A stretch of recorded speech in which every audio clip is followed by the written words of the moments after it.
Ito ay rated SPG. Striktong patnubay at gabay ng magulang ang kailangan. Maaaring may masiselang tema, lengguwahe, karahasan, sexual, horror o droga na hindi angkop sa mga... Sinusubukan na nga ni Emma habang matitupa nga siya na labanan ng kanyang sarili at makatakas nga sa mental hospital.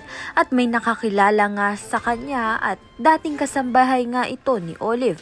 Kaya naman nga re-rescuehin at tutulungan nga siya makatakas dahil kinakawawa nga itong si Emma sa mental hospital at mga kakuntsaba nga ni Olive ang mga nurses nga doon na binabantayan nga itong si Emma at tinuturukan nga ng pampawala nga sa sarili.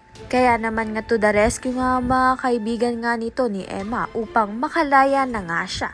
Samantalang may nag-report nga agad kay Olive na nakalaya na nga itong si Emma, kaya naman nga't mabilis nga nilang ipinaghahanap ito.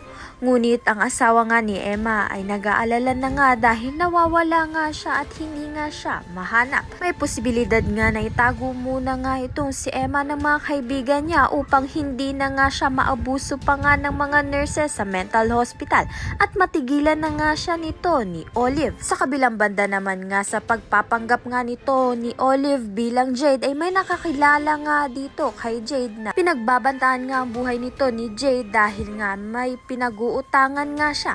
Kaya naman nga't paano nga ito malulutasan ni Olive dahil nasa panganib na nga rin ang kanyang buhay. Kaya naman nga't ayan at iba pa ang dapat natin pakaabangan. Maraming salamat sa iyong panonood.